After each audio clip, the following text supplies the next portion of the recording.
you look at it, see how many business we create because we have such a great Congressman Al Green here. Thank you.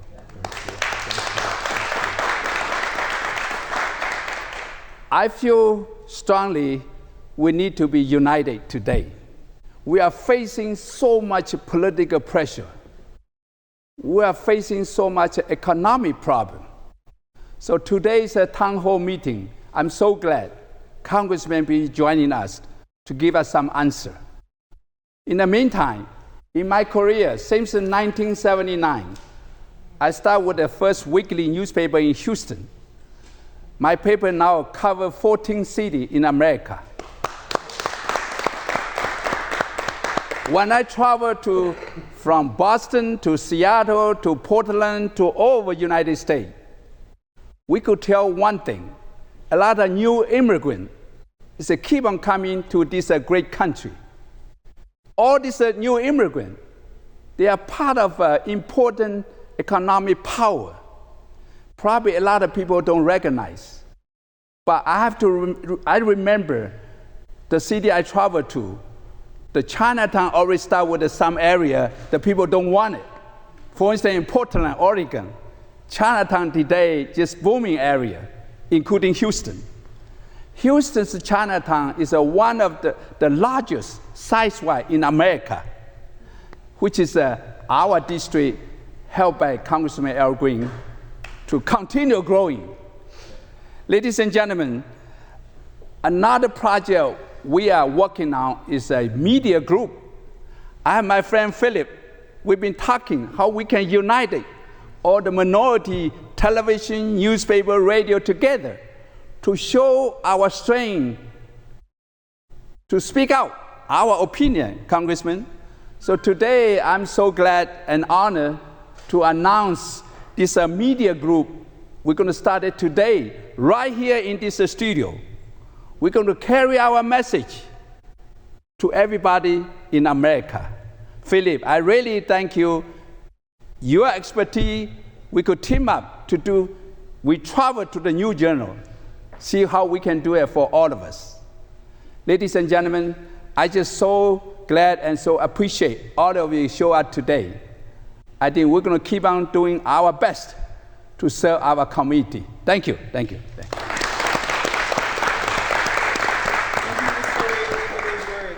Thank you very much. I greatly appreciate this opportunity. In fact, I consider it a preeminent privilege to be with you today on this most auspicious occasion. This is the launching of something that I believe has great potential. When we unite to the extent that you are seeking to unite, you will expand the reach of all of what you're doing. This is a symbiosis that you will develop. It will give you a synergy that each of you individually could never achieve.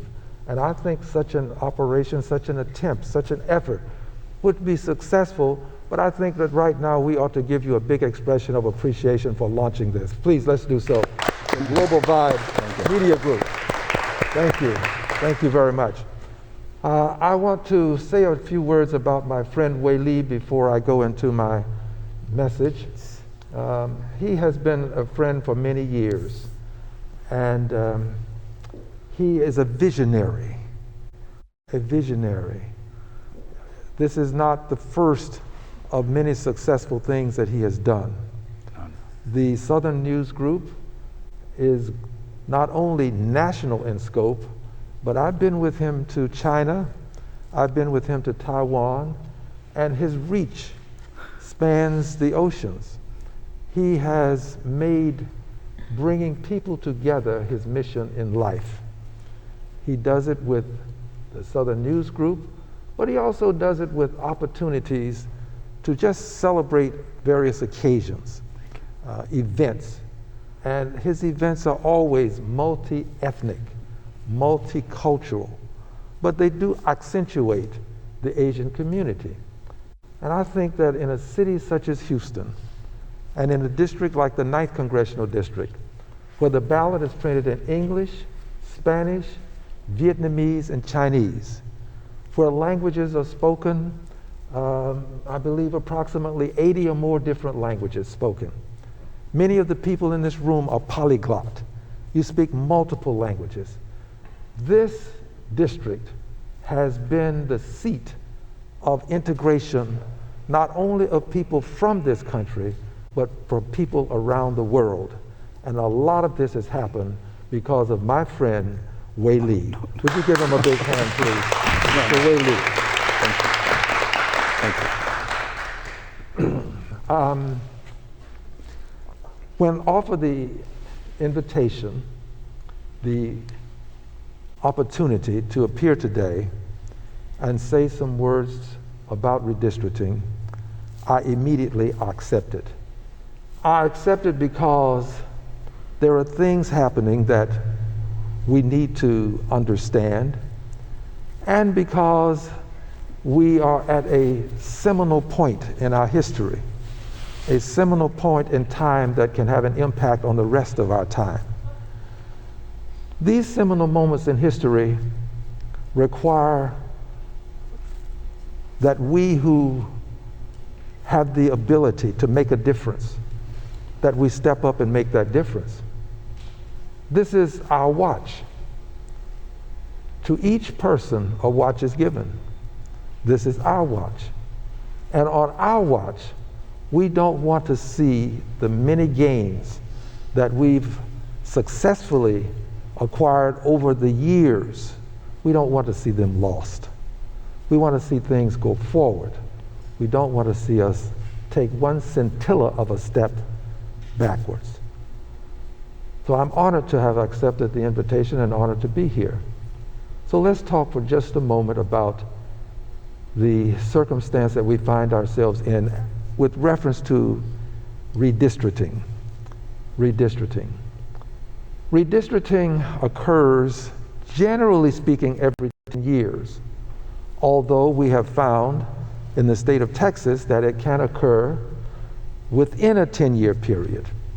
Once we get the census information, we have a duty, responsibility, and an obligation under the Constitution of the United States of America to have this redistricting take place, because in so doing, we will determine where congressional lines should be, where the lines for the state Senate, the state House of Representatives, where all of these lines should be. Lines meaning the various districts for representation. For example, we have Mr. Gene Wu, who is a state representative from this area, Hubert Vo. Their lines are currently being redrawn by the State House of Representatives. And once they finish with those lines, they will then take up the congressional lines. As they finish their duties, they are looking to the congressional lines. They're not there yet. The Senate today is voting on lines that have been proposed for the Congress. The Senate already having taken up the lines for the Senate. So the Senate, the state Senate will draw its lines, meaning its boundaries for various senatorial districts. The state House will draw the lines for their representation. And then they jointly have to take up drafting lines for the U.S. Congress.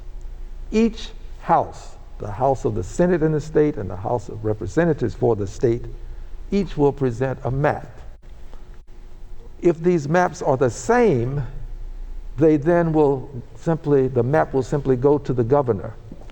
But if there's some difference, if they vary in some way, they have to go to what's called a conference committee. And the conference committee will then reconcile the differences.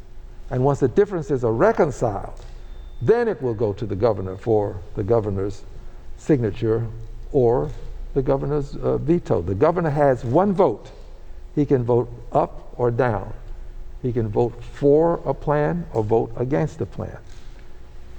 Let's talk for a moment now about where we are at this moment in the process. The Senate, having crafted, drafted, and presented maps, is looking now at the Houston area and making decisions about how the Houston area will have representation accorded it by virtue of the lines that they will draw. For many years, we have had the 9th Congressional District to represent this area. This area is known as the International District to many of us. And Mr. Whaley, among his many credentials, is that of having been one of the founders of the International District, to the extent that I affectionately call him the father of the International District. And he has earned this title because he tends to do what a father would do for a child. He watches over this district. He wants to see it improve and grow and develop.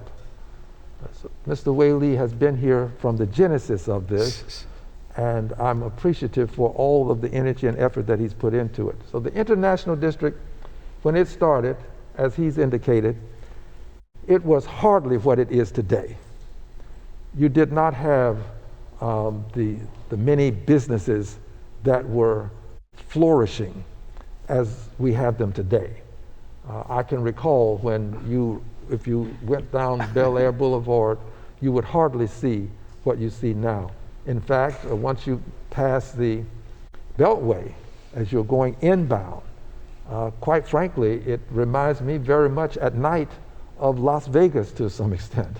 There are lights and people congregating and enjoying themselves at various places. So this area has really come into its own, and it's come into its own under the leadership of Mr. Whaley. I see Mr. Stephen Lee here. He has a business in the area. People have made large investments. The investments have been so huge, and the character of the area has metamorphosed to the extent that the signage has changed. I remember when the signage was simply that of English only. Now you have signage in another language. This is the international flavor, the flair of the district coming through. And while there are some people who cannot appreciate this cultural metamorphosis, I do. Having traveled to many places in the world, I've been to airports where the announcements are made in a multiplicity of languages. I've been to countries where the street signs are in various languages. Being polyglot is an asset. It's an asset that we appreciate here in the 9th Congressional District, speaking multiple languages, having signage in multiple languages. It's a wonderful thing. It shows that your acceptance of others, and your willingness to allow us to blend all that we have together and develop something that is quite unique, which is our International District. It's very unique. Unfortunately, the International District, which is one of the economic engines in Houston, I might add, the International District has been severed. For years, it was in the 9th Congressional District.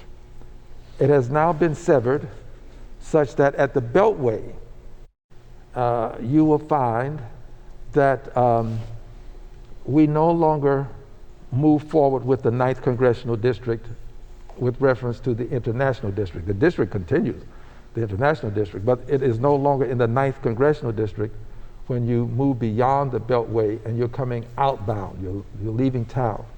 It's no longer in the 9th Congressional District. It has been placed in another congressional district. And someone would say, well, what difference does it make if the International District stays together? What difference does it make to have it in multiple congressional districts? Here is one of the reasons why.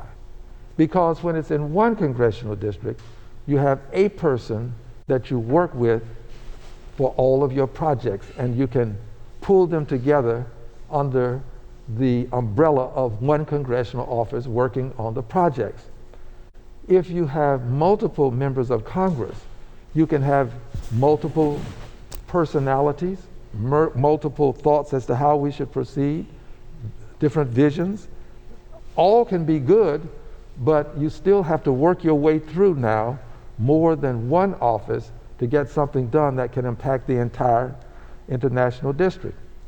I remember once I was working on a project, a rail project, that goes through multiple areas.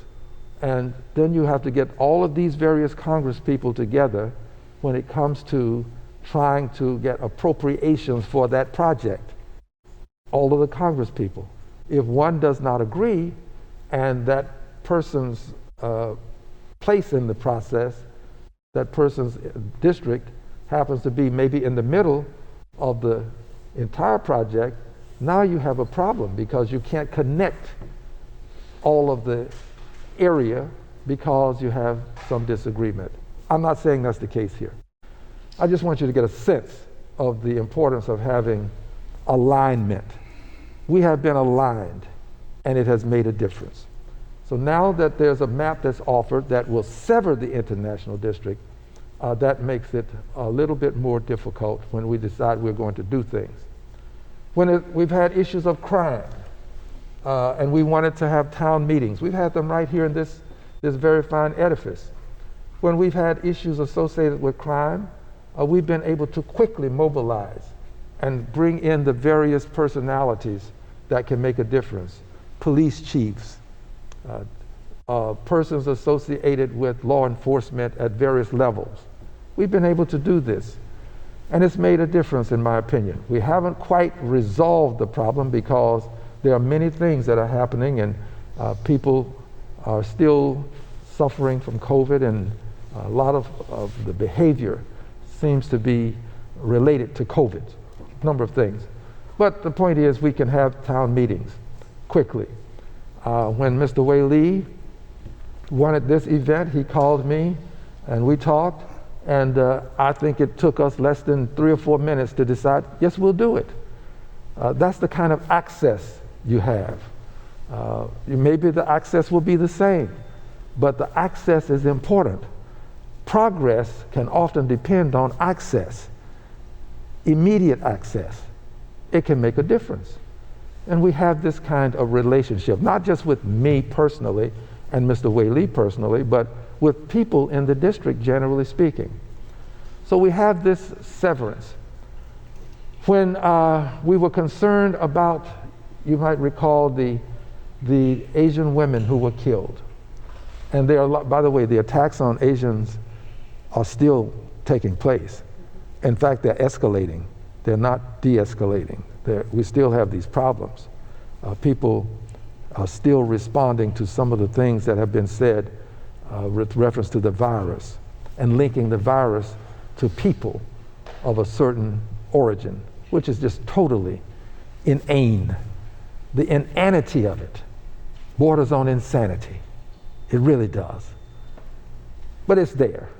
And when we had these problems that were manifesting themselves, we were able to meet, and they dealt with a spa, and we were able to go to the spa and say to people, this will not continue. We can't accept it. Mr. Whaley was always involved and helped us to move these things through. In fact, told me about the spa. I enjoyed that visit to the spa, Mr. Lee. Thank you very much. But friends, the district has now a character, and it has a persona, and we want to maintain and continue this character and persona. But here's what's happened. As the 18th congressional district was changed, hundreds of thousands of people moved from the 18th into the 9th. That pushed as many as maybe 200,000 people out of the 9th into other areas. The 18th, new people being removed and put into the 9th. People then in the 9th were moved because there is a magic number of people that each congressional district has to have. And you cannot exceed the number. There's a slight variance, but generally speaking, you have to adhere to the number. So as people came in, people were moved out of the 9th congressional district. This has impacted the international district. The 18th Congressional District, for edification purposes, has now the member from the 18th Congressional District currently, the current member, is now located in the 9th Congressional District. So now you have 2 congresspeople in 1 congressional district. If the 2 congresspeople decided to run from the congressional district where they reside, you would have 1 less person in Congress, because only 1 can get elected and you have 2 running from the district, if that should happen. Congresswoman Lee and I have pledged that we won't allow that to happen. But those that drew the lines may have had a different design in mind. And as a result, they would assume that we might be at loggerheads when we're not going to allow that to happen.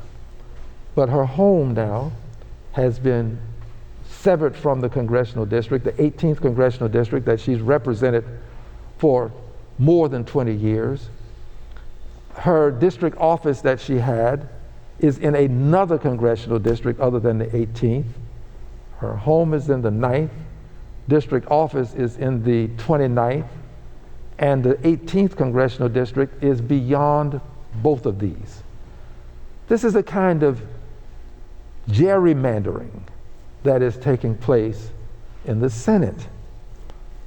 If this stands, we will now find ourselves with 1 less congressperson if we were to run against each other, which we have said we will not do. But it also means that the 18th Congressional District is suffering the same fate as the 9th in terms of communities of interest being severed and put in different districts. In terms of persons who have worked long and hard on projects. Some projects haven't come to fruition. Working on them. I'll give you one way that hasn't come to fruition. We right now appropriated in the House, we've authorized, is a more appropriate term, millions of dollars for a Gandhi Center, the Eternal Gandhi Museum. Millions of dollars. We're working on that project. That project would ordinarily be in the 9th Congressional District. If that project is moved out of the 9th Congressional District, then that project falls into the hands of someone else who would then have to litigate it, would have to move it. That, my friends, can change the way you get things done, for want of better terminology. My hope is that it'll get done regardless as to what congressional district is in. So we are here today because we are encouraging people to do what you can to help us maintain the integrity and the continuity of the 9th and the 18th congressional districts. We want to maintain that which has been successful. The 18th congressional district was over by some thousands, probably approximately 30, and the 9th congressional district had about 3,000 more than allowed under the new guidelines that we've received as a result of the new census data. So these 2 districts were not that far out of line. In fact, they're compared to many others around the state. They're very close to being in the having the proper number of people necessary to have a congressional district. Yet, with that being the case, we still find major surgery being done on these 2 congressional districts. So we've made our appeal to the state to reinstate the districts, and if you feel so predisposed, you too can make an appeal to the state to give these districts an opportunity to continue, given that they were not that far out of line and that they have been electing persons of their choice for years without any real disturbance taking place. Finally, this, and then I'll take some questions. In this country, that I happen to love dearly, by the way, I love my country. I do. This tie says, we the people. We are the we and we the people. I love my country.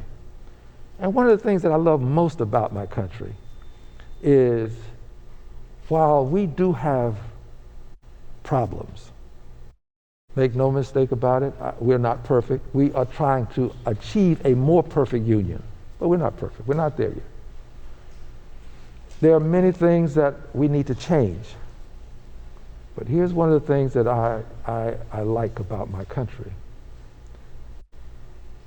It's one of the best places in the world to make the change necessary. It is. This country has a system that allows us to sit here and criticize the government. Let me tell you, dear friends, I say brothers and sisters because like Dr. King, I believe there's but one race, and that's the human race. So dear brothers and sisters, there are many places in the world where an assemblage such as this would be met with people who would take us away, and some of us may never be heard from again. This is a great place to make change. Freedom to assemble in the Constitution.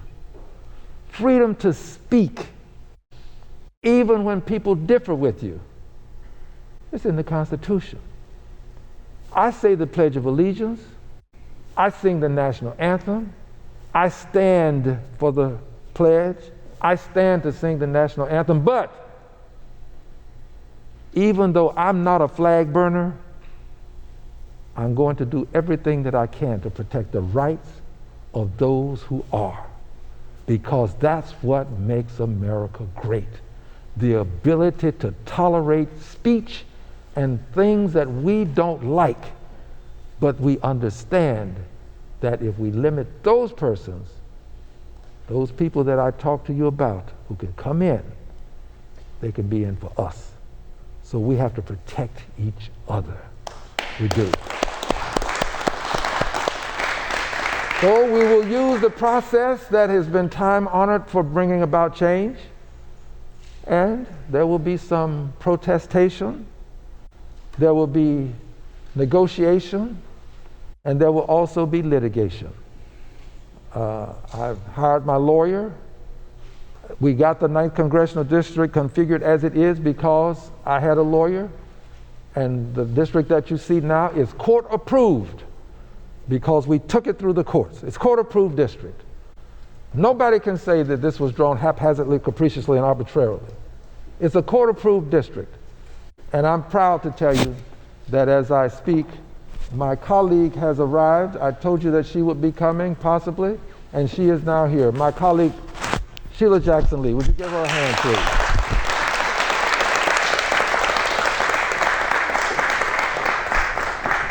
As we do a little bit of rearranging our studio here, we were prepared for your arrival. And your timing is excellent because I am near the conclusion. I think that if you say something that I've already said, there are some things that bear repeating, and I would hope that you would say them. But as I was closing and indicating, because I love my country, I'm doing what the Constitution allows me to do in concert with my colleague. She and I are together. I'm doing it in concert with her because this is not our first, as we say in Texas, rodeo. We did this in concert with each other about 10 years ago, and that's when we received these court-approved lines, court-approved maps that I spoke to you about earlier. So having done this, I'm going to not wait any longer, and I'm going to pass the baton, the torch, in the form of a microphone. I'm going to pass it to you and welcome your commentary. I am grateful that you are here, And I want to welcome you to what is now the 9th Congressional District. But if the state Senate has its way, this will not be the 9th Congressional District. Again, my colleague Sheila Jackson Lee. Thank you, Congressman. Thank you very, very much. Let me just, you cannot see when I just said, and just put my head down.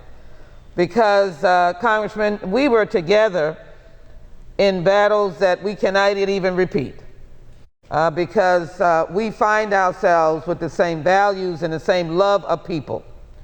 But just if I may have a personal moment, Mr. Whaley, thank you for being the generous business entrepreneur, global magnet, man that loves justice that you are. Thank you for who you are.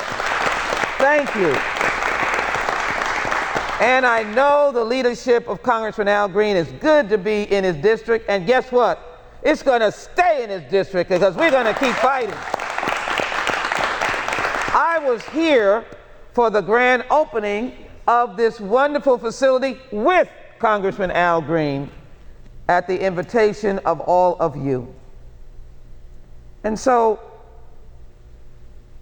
what we are espousing today is not selfishness, and I'm delighted to see the array of diversity in this room.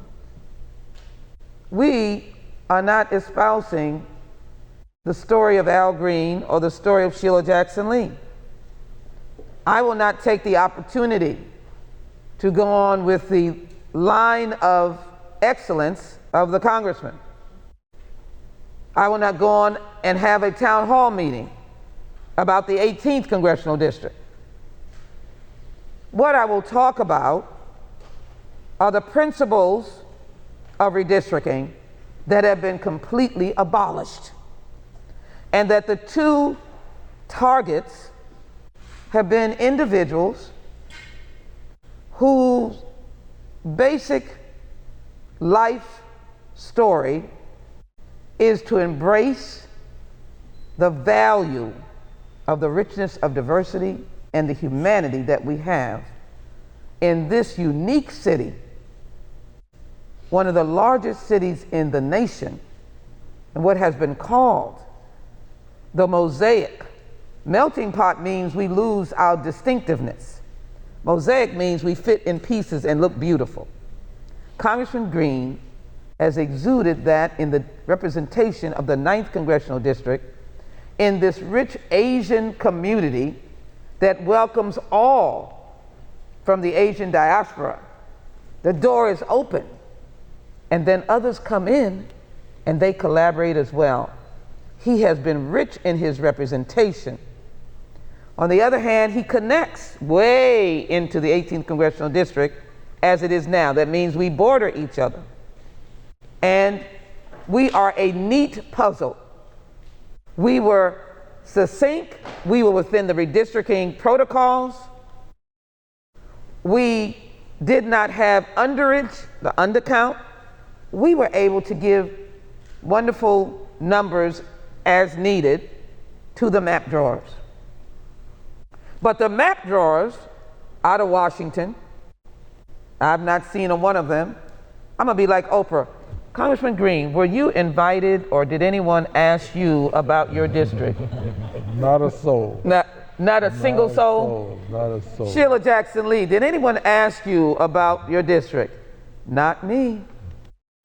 In fact, we were working in the month of August. I just heard some new notice, and I'm not sure if this is accurate because I thought the census numbers came out a little later than August or late August. And I heard someone say, well, the census numbers came out in August. You should have been there to get your plan in. We're not map drawers. We're not engaged in a responsibility. We entrust people of integrity to do that. And people who would know that this district is 30 years old and the 18th is 50 years old from Barbara Jordan.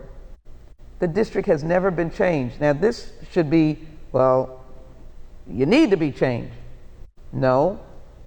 The principles of redistricting are to keep communities of interest together. We are sitting in a community of interest that Congressman Green has nurtured and been the representative, and your voices have been heard. Why then would a surgical knife come and cut him in half? I'm glad he's still standing. I'm literally on life support. I'm not even in the ICU.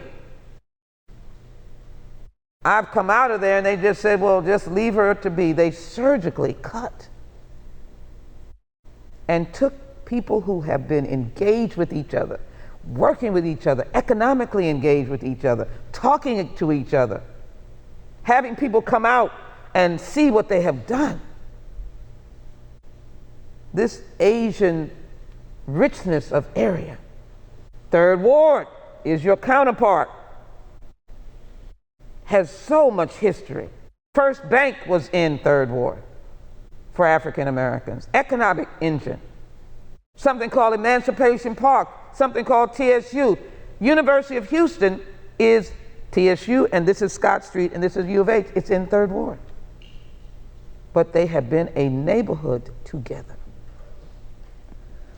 And so this is boring stuff, but just so you know, the need to cut anything was unnecessary.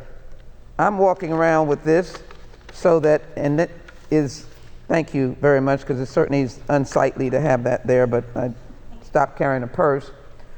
In any event, it is unsightly, and I'm going to do just a little, it's small, but you'll be able to see it because it's colored. But let me just say, everything that redistricting tells us to do, the 9th and the 18th did it well. We represented neighborhoods of interest, we call them communities of interest. We were contiguous, meaning that we were tight together, and we were blessed to have extra population that would not disrupt any other district that could be shared with another district, because you have to come down to a certain number, and we would have been able to keep the communities of interest. And then let me be realistic. Both of our districts were considered African American opportunity districts, not to the neglect of anyone else. And out of the drastic surgery, they made us 0 districts. None exist. And as you well know, they have taken the solidity of the Asian community that was harmoniously working and said, you know what? I don't really care about them. Let's take that surgery and hatchet them up and cut them in half. So their voices cannot be heard. And the point that I think should be made is that we are in tandem. He's running for the 9th, and I'm working like heck to restore the 18th, and I'm running for the 18th. That is what you should know.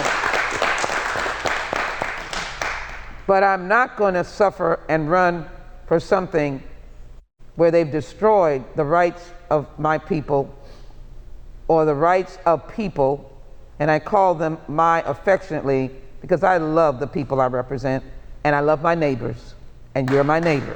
I love you. So we meet all of the standards of redistricting. We have proven test and testimony of our service. And I don't like doing this because I don't like talking about myself. I'd rather be talking issues.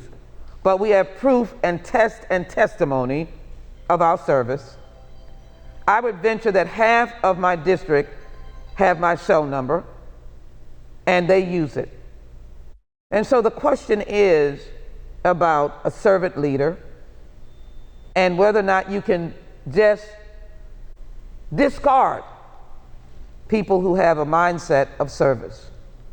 And if your eyes can see, the orange is the 18th. It didn't look like that before. The little orange, go over here, don't look over here. The little orange, totally distraught, taking all economic engines out of there. The downtown. when I was in Third Ward just a few hours ago with Congressman Green, we were standing on the steps of the NAACP, and we could look at downtown from where we were standing. We were in Third Ward. The reason is because that used to all be residential, including downtown. And that was where African Americans lived. And a strong Chinatown. You remember, Mr. Whaley? Yes. There was a strong Chinatown, which is still historically there, but you have expanded.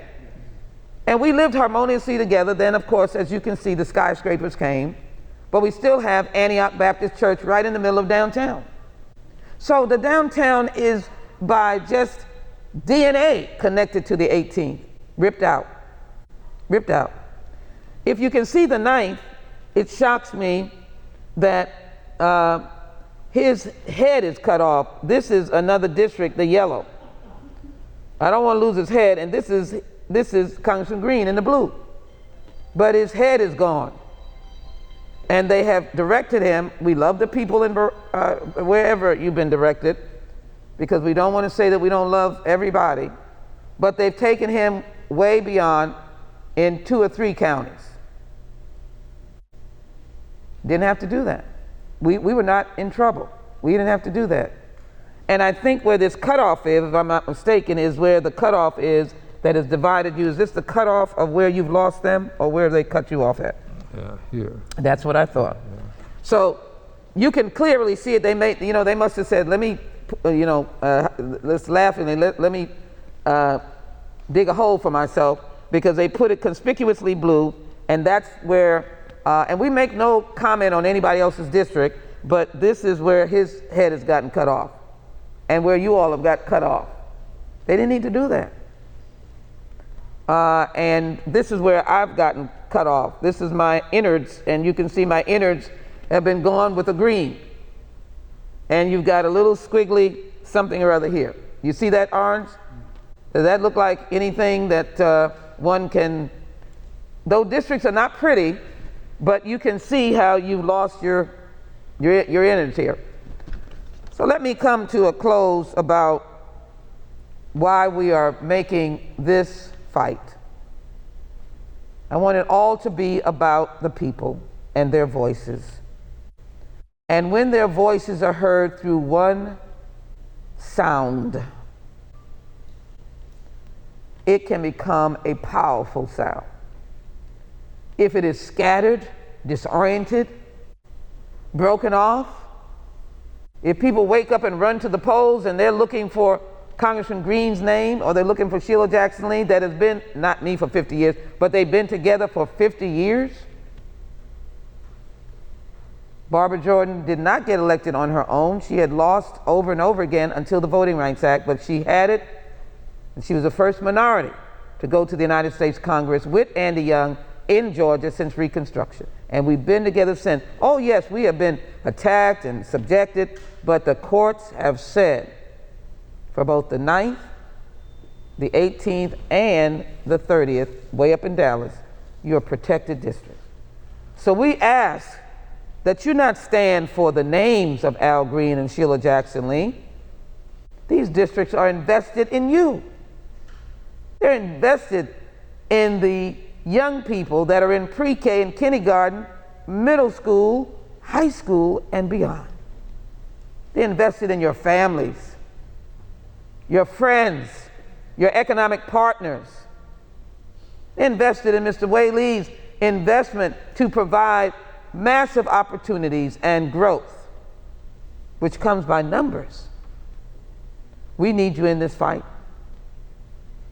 We need you in this fight, because every time we speak, we say African Americans, Latinx, Asians, or vice versa, Asians, Latinx, and African Americans, and the Anglo community. Be very clear. Those districts have been little changed. Leads us to indicate that one of the violations of redistricting is racial gerrymandering.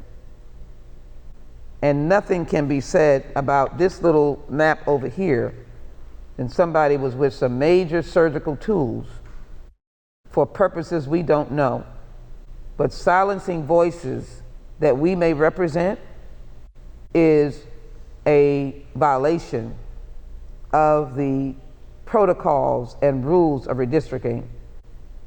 And I hope that we can get relief in the other body, in the state legislature, but it will be by your voices. You will have to be there, up there, talking to people that are not in this district, that this is not what you want to do. Because we will then have to be in court for a long time. But your voices will be stifled. And I believe that it is not for the people that this was done. It was done to ensure that names and individuals were taught a lesson. I welcome, this is my closing, my friends to make a difference. My friends who've drawn these maps, I welcome them to do the right thing. I have a smile under this map. I welcome them to restore the 9th and the 18th. I welcome them to go in the House and take the map that doesn't bother anybody, but restores the 9th and restores the 18th so that we can serve. That's all we're asking to do, is to serve. And this nation is a nation built on the building blocks of all of you. I don't want Texas to be the poster child for imploding the very core values of America. That whether you have come across the ocean, walked across the border, or maybe came on Pilgrim's Pride from Europe, or came in the bottom of a belly of a slave boat, this country is your country. And you, the people of the United States, govern it by creating a more perfect union. I don't want the answer to your plea to be no. I want it to be yes. And we are not going to give up, but we need you to be able to stand with us to do the right thing. I am blessed by having the opportunity to be part of this team, and I ask God's blessings on all of you, and I ask His blessings on the United States of America. Thank you.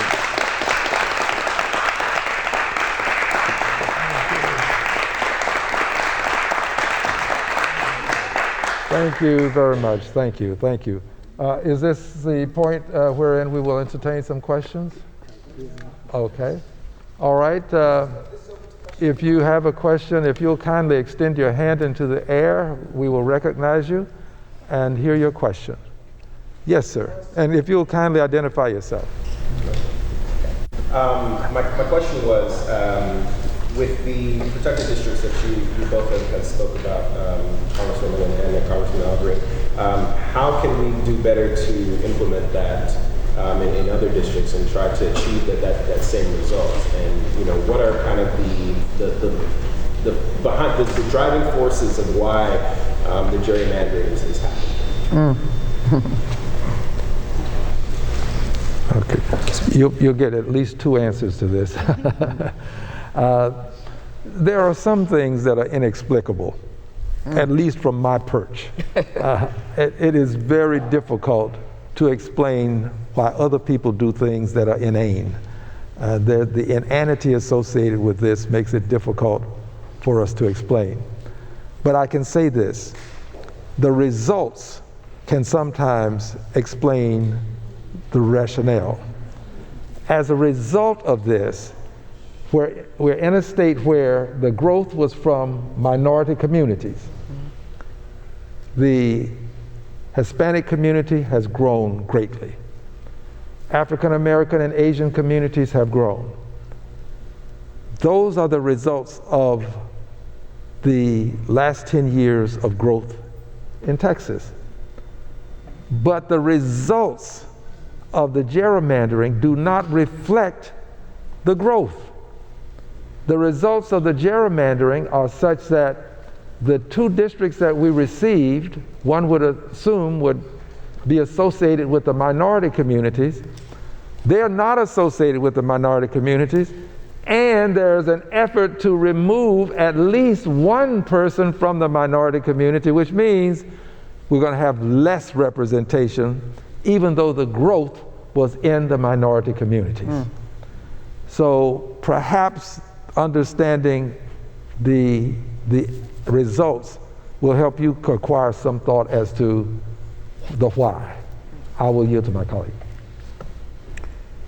Congressman Green, thank you so very much. I think I should interject the Voting Rights Act, which is the basis upon which we have secured the protected status. So every district does not have that historical basis or that basis of being what is considered an opportunity district, either Hispanic and or African American. And let me also make sure that I highlight the African community as well, that has now generated population beyond recognition, and with great respect, it is now known as the largest population of Nigerians in the nation. That is what we have here in Houston, Texas. We have beat out Atlanta. And just a point of advertisement, I'm going to include Congressman Green, who's been working, so we're going to do it in tandem, but we're going to get Mr. Wei Lee to get us to to continue to demand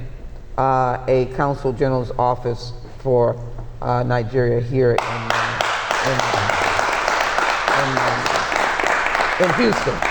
And the choice where it is will be the choice where it is. But so it has to do with opportunity districts that went way back when the Voting Rights Act was first started. So it is likely that growth will see a lot of opportunity districts, but they're not there yet, or they haven't designated them. So it's not, we can't self-designate. It is designated on the basis of that voting rights law that says that there are individuals who lived in this country, and Asians have joined in. That's why it's so diabolical to have cut the Asian community in half, because they have selected a person of their choosing, and they will be split in half. So it's all about the minorities having the ability to vote for a person of their choosing. They fall under the Voting Rights Act, and that's what happened in the court in 2011, designated that they had so badly brutalized us in the 2010 redistricting that the court reiterated that our districts are protected, and I guess with a little bit of humor it says, watch out. This was completely ignored in 2020, and the only thing I say about Congressman Green and myself, I want to say it again, we were minding our own business. And they would think that one would say, you know what, let's take advantage and do whatever we need around the state. There's some other districts that should be respected as well. And let's just not cause any disruption. Let's just go back and read the court decision, and let's just leave these guys alone, and let's just run havoc all around everywhere else. And I guess I shouldn't say that I don't want others to get it right, but the dominance of the map drawing falls on one party. And so they're taking advantage of drawing these maps. And so if that is where they want to go, and people are happy, let me be very clear, people are happy, then that may be what they should do, but not disrupt districts that have been working and are under the protected status. Thank you. All right. I just want to address again Asian Business Corridor, according to the Houston Business Journal. Along Bel-Air is a miracle and a very strong impact to the Houston economy. When those people want to make the changes last time, they divided Asian. And then this time, when they want to redistrict, you know, as a property owner and many of us, we're doing business here. We may not be the residents. We are doing business, invest our money and the time. We are not being either advised or asked for our opinion about why this redistrict. So my question is, we need to work together. I know united is power. How are we going to help our business community, especially, you know, to address this redistricting? We need to really listen to the community, and we have to let the people know that, you know, what kind of impact to us. They needed to listen to our voice. And thank you.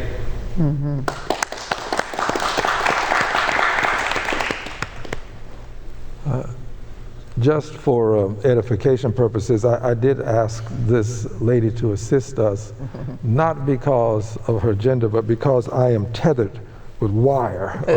Ordinarily, I would do it myself so that you'll understand, okay. I thank you for your pearls of wisdom, Kenneth Lee. You see, this is what happens when you represent a district. You know the people.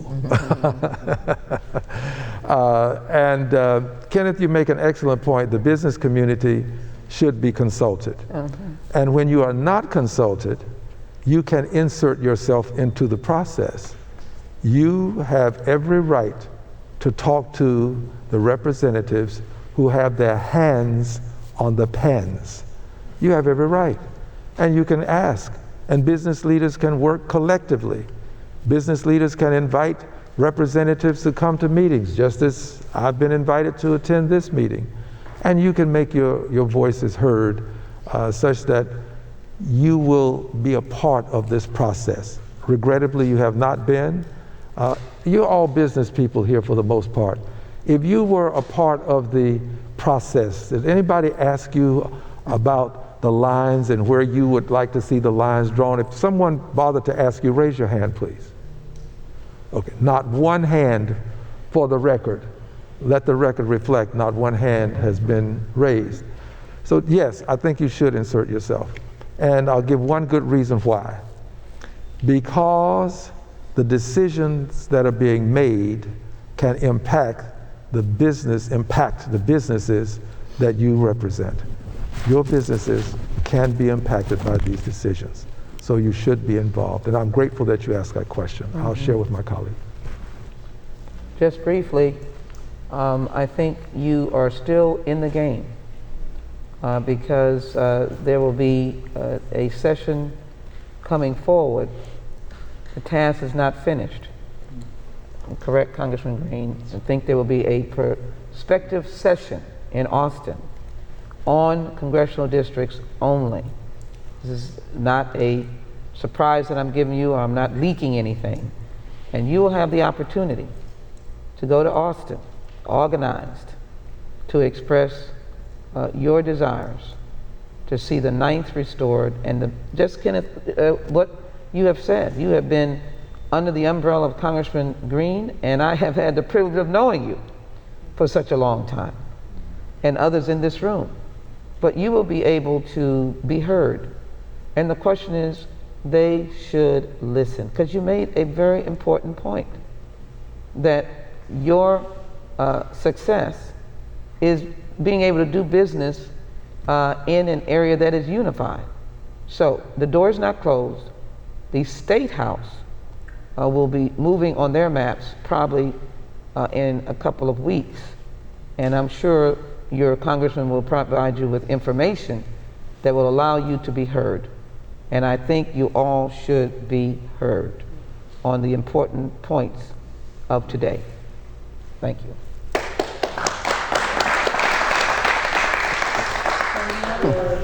Things are done the way it can be done. I did not believe until recently that certain things can be done in the United States the way it's done back in developing countries. I will expect that a thing like redistricting that affects businesses' lives will be done with a process or procedure or system.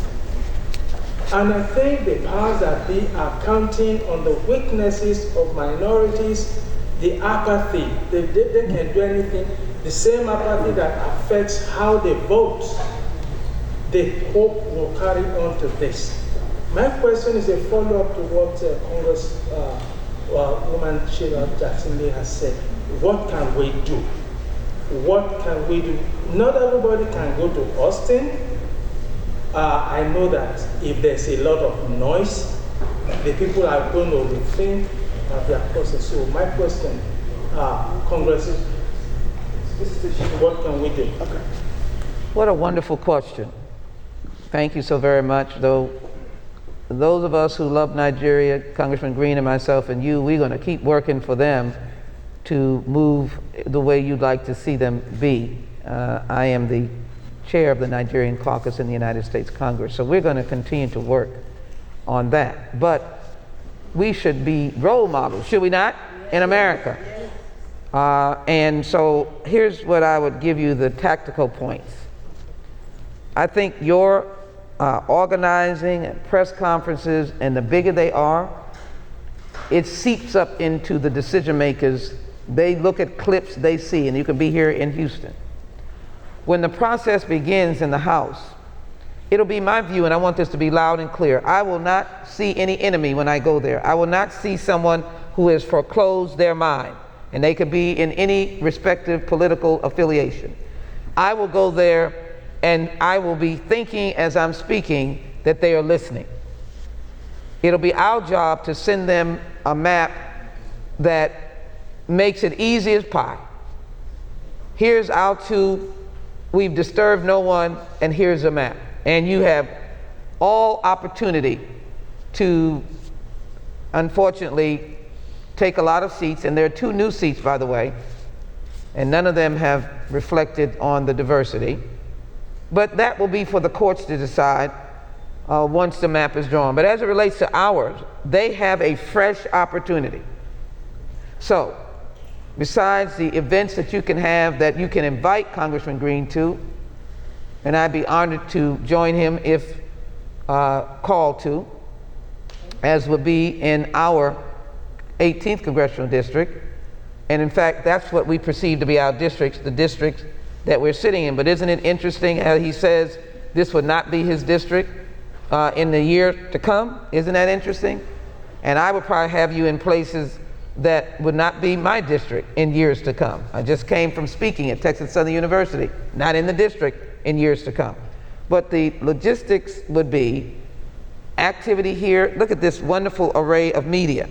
Redundancy in this instance is a blessing. Speak about it over and over. Do your events, make them diverse. Be in churches, synagogues, mosques, other places saying this message. But when the time comes for the House, State House, not the House of Representatives, they will open it up for testimony. And what I see is they will provide virtual testimony, so you could be right here in Houston. Excuse me, you are business persons, and therefore you might do that. Or you can surprise Congressman Green and organize a bus and get to Austin on one of those days. That's how you can, and what a beautiful sight that would be. So they understand some people would not be able to make it to Austin, and it'll be up to you all to organize it.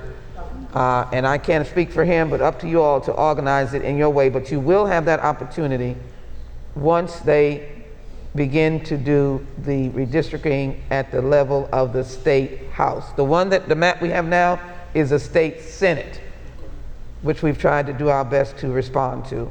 And I hope Congressman Green told you that we did take ourselves up as soon as we heard about the map. And the map was only brought to our attention last week in the middle of the crisis in Washington, because we're doing our job. And someone, I think, called us, and I didn't even see it. It was like, did you see the map? Somebody texted us. It wasn't like from the map drawers, let us call Congressman Green and Congressman Sheila Jackson Lee and let them know, by the way, you don't have your districts, but we want to be courteous and tell you. Nothing. It was in the gossip line. And we rushed as soon as we could to get to Austin on your behalf on Monday to indicate what has happened, not to us, but to the people of our district.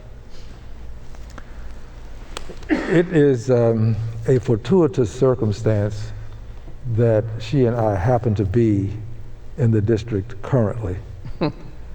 Ordinarily, we would be in Washington, D.C. And as a result, we wouldn't have been afforded the opportunity to meet with as many people as we've met with, to go to as many meetings as we've gone to, and actually to be in Austin, Texas on the day that we were there. A fortuitous circumstance. But here's what I think we should do and can do. Let our voices be heard. Let our voices be heard loudly, not in a way that someone could say we were not peaceful. John Lewis talked about good trouble. It's time to get into some good trouble. It's time to let your voices be heard not only in the Senate, the state Senate. By the way, there were persons from the Asian community who spoke before the Senate. So you can come and speak. So let your voices be heard in the Senate, but also let your voices be heard at rallies. It's okay. This is the American way. Protestation is as old as the Pilgrims landing at Plymouth. It is. This is the American way. The reason we have the rights that we have now can be traced back to the civil rights movement and Dr. Martin Luther King. So don't give up on what we know works. For many of you, this would be your first time. It's not something that you ordinarily do. But there are things that I have done for the first time that I don't ordinarily do. But I'm proud to have done them because I want people to know that one person can make a difference. Thank you very much.